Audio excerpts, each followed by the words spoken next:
ఏదైతే నివేదిక ఇచ్చిందో ఆ నివేదిక చూస్తే వెంకటేశ్వర స్వామి భక్తుడు కానీ నివ్వెరపోయే నిజాలు బయటకు వచ్చాయి. అది కరెక్టేనండి. కల్తీనే జరిగింది. స్కామే.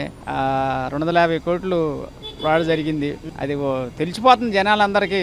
అది కల్తీ అనేది తెలిసిపోతుంది. లడ్డు కల్తీ తినేవాళ్ళకు కూడా అది శ్రేష్ఠ తేడా వచ్చింది. అప్పుడైతే అది తెల్లారికే బూజుకంపు వచ్చేది. కల్తీ జరిగింది. హిందువులు మనోభావాలు దెబ్బతిన్నాయి.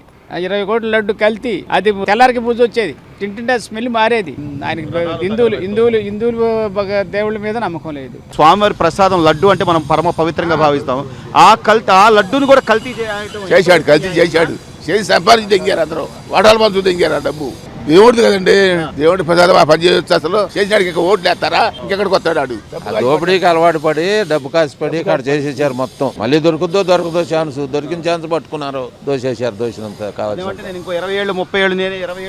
ఇక లేదండి, ఇక లేదు అసలు. ఇక అందుకేనే మరి వెనక్కి పంపించేసే శాంతం 11 చేసింది. అసలు పచ్చి హోదా కావాలనేది కావాలన్నా కనీసం అసెంబ్లీకి కూడా రాకుండా జీతాలు కాజేయటం చేయటం ఏం చూస్తున్నాంగా. మోసం చేశాడు జనాన్ని. ఒకసారి నన్ను చూడండి మోసం చేశాడు. పోయాడు. ఇక డబ్బే కావాల్సినాడికి. జనం ఉంటే పోతే డబ్బు కావాలాడికి ముందు అంతే. ఆడ సన్నాసి పనులు చేస్తే ఇంకా ఆడట్టు వస్తాడంటే రాడాడు. సిట్టు నివేదిక ఇచ్చింది. కల్తీ నెయ్యి భక్తుల మనోభావాలను దెబ్బతీసే విధంగా లడ్డూ ప్రసాదాన్ని ఈ రకంగా చేయటం, దేవస్థానం లడ్డూ ప్రసాదం దేవుడు కళ్ళకొద్దుకుని తినే లడ్డూని కల్తీ నెయ్యితో ఈ రకంగా చేయటం, మళ్ళీ వస్తాను ఏదో చేస్తానని చెప్పాను అనుకుంటాం. సిగ్గుచేటిది. మళ్ళీ నువ్వు రావటం లేదు, నువ్వు చేయటం ఉండదు. నీకు మొన్న ఎలక్షన్లోనే 11 సీట్లు ఇచ్చి బుద్ధి చెప్పారు. ఆ లడ్డు అంటే నివేదిక ఇచ్చేసింది, ఏమీ లేదు. ఈ కల్తీని ఏ రకంగా కల్తీ వల్ల తయారైంది. 5 సంవత్సరాల పరిపాలన ఇచ్చి నీకేమి చేత అయింది?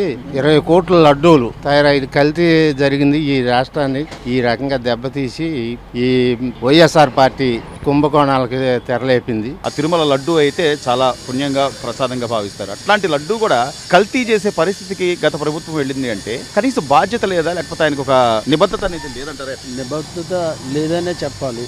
ఒక విధంగా చెప్పాలంటే హిందువుల మనోభావాలే దెబ్బతీశారు. ఇన్నాళ్ళు లేనిది వేరే అతనికి అన్నోన్ పర్సన్స్కి నెయ్యికి డీల్ ఇవ్వడం తప్పు. అది కూడా స్కామ్ జరిగినట్టు నివేదికల్లో కూడా తేలింది. 60 లక్షల కిలోల కల్తీ నెయ్యి కలపడం జరిగింది. అంటే హిందువుల మనోభావాలు దెబ్బతీయాలనే ఉద్దేశంతో ఈ కార్యక్రమాలు అన్నీ చేయడం జరిగింది. కానీ వెంకటేశ్వర స్వామి అలా దెబ్బ తీసినందుకు భగవంతుడు ఏం చేశారు? 11 సీట్లతో సరిపెట్టుకోవాల్సి వచ్చింది. వెంకటేశ్వర స్వామిని ఎవరు అన్యాయం చేసినా ఈ అధోగతి పాలు అవ్వాల్సిందే. కాబట్టి రాబోయే కాలంలో ఇంకా శిక్ష అనుభవించవలసి వస్తుంది. సీట్ నివేదిక ప్రకారం అది కల్తీ జరిగింది. 2,50,000 కోట్లు అది స్కామ్. అది సిబిఐలో సీట్ కప్పు చెప్పి సీటు నిగ్గు తేల్చింది. అది అందులో కెమికల్ కలిసాయి. ఈ జగన్మోహన్ రెడ్డి అన్నాడు ఆవులు తినే గడ్డిలోనూ ఇది కలిసిందని ఆయన చెప్తాను. ఆయన అసలు నిజంగా ఒక పవిత్రమైన దేవాలయాలు వాళ్ళకి చేయకూడదు కూడా ఆయన. అది మహాపాపము. అది భక్తుల మనోభావాలు దెబ్బతీసేయడానికి చేసిన పనులు తప్ప అందరినీ ఇలా చేసేసి మొత్తం ప్రపంచం మొత్తం ఇదవుతుంది. దేవుడిని ఇది చేసిన వాళ్ళు ఎవరు కూడా బాగుపడరు. అది ఆయన చేసింది మహాపాపం. వాళ్ళతో బొమ్మన కరుణాకర్ రెడ్డి, సుబ్బారెడ్డి అంతా వాళ్ళు చేసిన ఇది 5 సంవత్సరాల. అంత ముందు ఎక్కడ జరిగింది ఏమి లేదు కదా. ఇప్పుడు కూడా ఆ భోజనంలో కూడా అంతే. భోజనంలో తింటే శుద్ధలాగా ఉండేది అనమాట అన్నం. ఎవరు కూడా తినేవారు కదా. అందరూ తినే భక్తులు కూడా తిట్టుకొని ఇదేంటిది ఇంత పవిత్రమైన దేవస్థానంలో ఇలా చేస్తాను ఎప్పుడు లేదు, వీళ్ళు ఎందుకు ఎంత కక్కుర్తి, ప్రతి దీనిలో కక్కుర్తి. అంటే తిరుమల ఒక ఆదాయ వనరుగా చూశారంటారా, లేకపోతే అది భక్తులకు సంబంధించిందిగా గమనించారా? కనీసం దాని మీద ఏదైనా ఒక చిత్తశుద్ధి అనేది ఆయనగా హిందువుల మీద ఇది లేదు. తిరుమల తిరుపతి లడ్డు గురించి ఆ సిట్ నివేదిక బయటకు వస్తుంటే ఒక్కొక్క నిజం. కనీసం స్వామివారి లడ్డూలు మనం ఎంతో పరమ పవిత్రంగా ప్రసాదంగా తీసుకుంటాము, వాటిని కూడా అలా అపవిత్రం చేయాలి, లేకపోతే వాటిని అలా కలుషితం చేయాలని ఎలా అనిపించింది జగన్మోహన్ రెడ్డి గారు? కనీసం అంటే డబ్బు తప్ప ఇంకా ఏమి వద్దంటారా ఆయనకి? వాళ్ళకి మనసులతో పని లేదు, భక్తితో పని లేదు, దేవుడితో పని లేదు. దాచుకోవటానికి దోసుకోవటానికి వచ్చిన వాళ్ళకి భక్తితో ఎందుకు? వెంకటేశ్వర స్వామి అంటేనే అన్ని రాష్ట్రాలకి పెద్ద దేవుడు. అలాంటి లడ్డూలోని ఇలా కల్తీ కలిపారంటే వాళ్ళు ఎంత దుష్టత, ఎంత నీచాతి నీచంగా జగన్మోహన్ రెడ్డి తిరుపతి దర్శనానికి వెళ్ళినప్పుడు లడ్డు ఇచ్చారు పంతులు గారు. ఇస్తే లడ్డు ఇలా పెట్టుకొని తీస్తాడు. నువ్వు తినలేని లడ్డు ఇంతమంది ప్రజలకు ఎలా పెడుతున్నావు, ఇంతమంది భక్తులు ఎలా తింటారు అనుకున్నావు అంటే అందులో కల్తీ కలిసిందని వాడు నోట్లో పెట్టుకోవాలి జగన్మోహన్ రెడ్డి. తెలిసే చేస్తారండి, తెలియకుండా ఎలా చేస్తారు? ఆ నెయ్యి బదులు ఆ కల్తీ నూనె వాడారు. రూపాయి కూడేసుకోవాలి, రిస్క్ బ్యాలెన్స్లు కట్టుకోవాలి. మందు మాఫియా, ఇసుక మాఫియా, లడ్డు మాఫియా, దేవుడిది కూడా మాఫియా చేస్తే వాడు పుట్టగతులు ఉండకుండా పోతాడు. 11 సీట్లు వచ్చినాయి ఇప్పుడు కన్నా.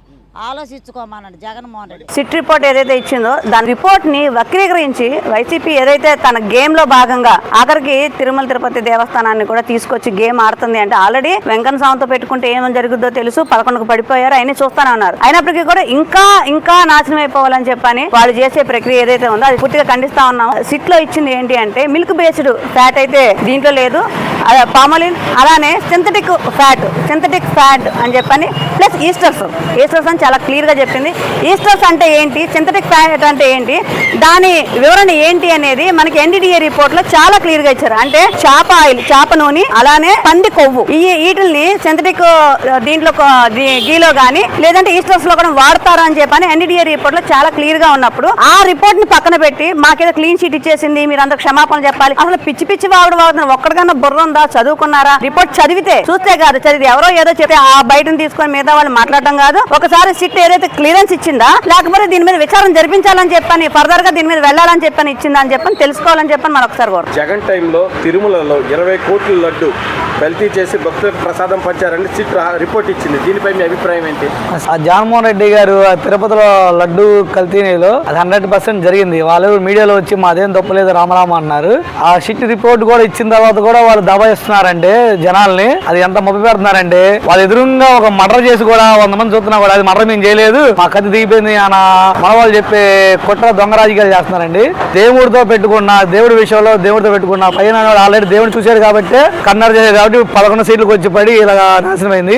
దేవుడి జోలికి వచ్చినా దేవుడితో పెట్టుకున్న కల్తీనే పెట్టుకుని ఇంకా నాశనం అయిపోతారని చెప్పి మేము అనుకుంటాం. 60 లక్షల కల్తీని అయితే 20 కోట్ల లడ్లు తయారు చేశారు జగన్ టైంలో. మీరు తిరుమలకి వెళ్ళారా? వెళ్తే అప్పుడు లడ్డు ఎలా ఉంది? ఇప్పుడు మేము ఆల్రెడీ 2020లో 21 మధ్యలో తిరుపతి వెళ్ళామండి. వెళ్ళినప్పుడు లడ్డు దేవుడి ప్రసాదం కూడా తింటే అదొక రకంగా ఉండేది. అయినా కానీ మనం దేవుడి భక్తితో అనకూడదు అని చెప్పాము. మొన్న 25 డిసెంబర్ లో కూడా మేము వెళ్ళామండి తిరుపతికి వెళ్ళినప్పుడు. దీనికి చాలా తేడా ఉంది. అంటే దేవుడి మీద భక్తితో పరిపాలించే నాయకుడు సరైనవాడైతే ఆ తిరుపతి లడ్డు గాని ఆ ప్రసాదాలు గాని ఆ పద్ధతి చాలా బాగుందండి. పోయినసారి మేము 20లో 19 వెళ్ళినప్పుడు అయితే ఆ లడ్డు తింటే అదొక రకంగా ఉండి అక్కడే మందు బాటిల్, వాటర్ బాటిల్, ఆ బడ్డీ గుడ్లో కొంచెం దూరంలో మందు అమ్మడాలు, అసలు దేవుడి గుడి దగ్గర కూడా చాలా అపచారం చేసేవాళ్ళు. జగన్ టైంలో తిరుమలలో 20 కోట్లు లడ్డూలు కల్తీ చేసి భక్తులకు ప్రసాదంగా పంచారు అని సిట్ రిపోర్ట్ ఇచ్చింది. దీనిపై మీ అభిప్రాయం ఏంటి? అది కరెక్టేనండి, జరిగింది, జరగకోకుండా మాట్లాడరు.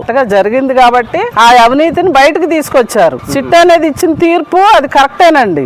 అది పక్కన పెట్టేసేసి యాన్మల్ కొవ్వు అన్నారుగా, అది కలపలేదంటే అది కలిపితే ఏంటి, ఇది కలిపితే ఏంటి? మీరు కల్తీ చేశారా లేదా అది ఒప్పుకోవాలి. ముందు నిజాయితీ అనేది లేదు. మీకు నిజాయితీ ఉన్న రోజునే మీరు మనుషుల్లో ఒక గౌరవాన్ని పొందుతారు. 60 లక్షల కల్తీ 20 కోట్ల లడ్డూలు తయారు చేసి జగన్ టైంలో మీరు ఎప్పుడైనా ఆ లడ్డూని తిన్నారా? అసలు ఎలా ఉంది? అప్పుడు లడ్డు ఎలా ఉంది, ఇప్పుడు లడ్డు ఎలా ఉంది? ఇప్పుడు లడ్డు చాలా బాగుందండి.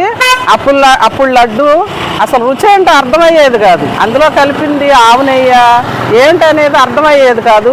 ఇప్పుడు లడ్డు మాత్రం స్వచ్ఛమైంది, బాగుందండి చక్కగా. ఇప్పుడు అంటే వాళ్ళు ఎందుకని వైసీపీ వాళ్ళు అంత కల్తీ జరగలేదని వాళ్ళు ప్రచారం చేసుకుంటున్నారు. దాని మీద ఏదో మరి ఎందుకు ఏడుతున్నారు అంటే ఎగేస్తాక అన్నట్టు వాళ్ళ తప్పును కప్పిపుచ్చుకోవాలంటే 4-5 కోవట్లు వాళ్ళతో వీడియోలు చేపిస్తే 4-5తో వీళ్ళు మంచి వాళ్ళని కొందరైనా అనుకుంటారని వాళ్ళ ఒక అభిప్రాయం తప్పితే జరిగిన మాట వాస్తవం.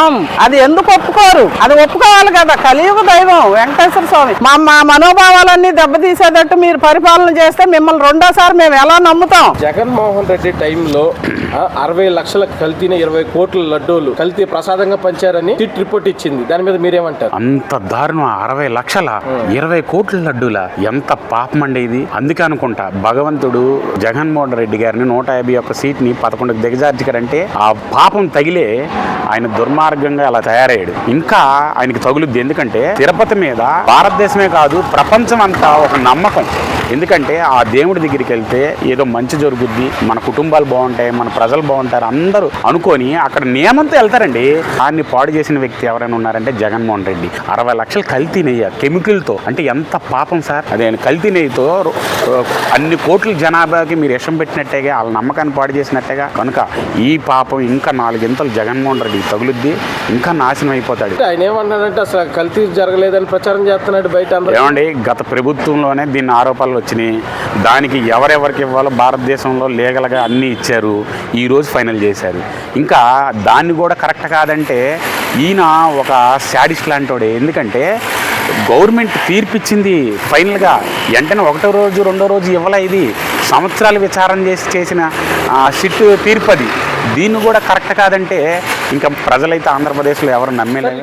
తిరుమల తిరుపతికి సంబంధించి లడ్డూలు కల్తీ బయటకు వచ్చిన వ్యవహారం చూస్తే కనీసం స్వామివారిని కానీ లేకపోతే ఎన్ని కోట్ల మంది భక్తుల మనోభావాలను కానీ అప్పుడు జగన్మోహన్ రెడ్డి గారి ప్రభుత్వం వాళ్ళకి ఎంతసేపు డబ్బు దండుకోవడం తప్ప ఇంకేది ఆలోచన లేదు వాళ్ళకి. ఇప్పుడు ఏంటంటే జనాలు ఏం బాధపడతారు అనేది వాళ్ళకి తెలియదు. ఏంటంటే డబ్బులు వచ్చాయా లేదా, ఏ కల్తీ ఏదో ఒకటి తోసిస్తే డబ్బులు వస్తాయి కదా, వాళ్ళ డబ్బుల వరకే వాళ్ళు దండుకున్నారు. ప్రజలు ఏమవునాయి, జనాలు ఏమైనా వాళ్ళకి పట్టింపు లేదు. కానీ అలాంటి దీనికే వాళ్ళు కల్తీ చేశారంటే ఇంకా మనం చెప్పేది ఏముంది, ఇంకా వాళ్ళకి ఇంకేం పట్టించుకునేది ఏం లేదు. వాళ్ళు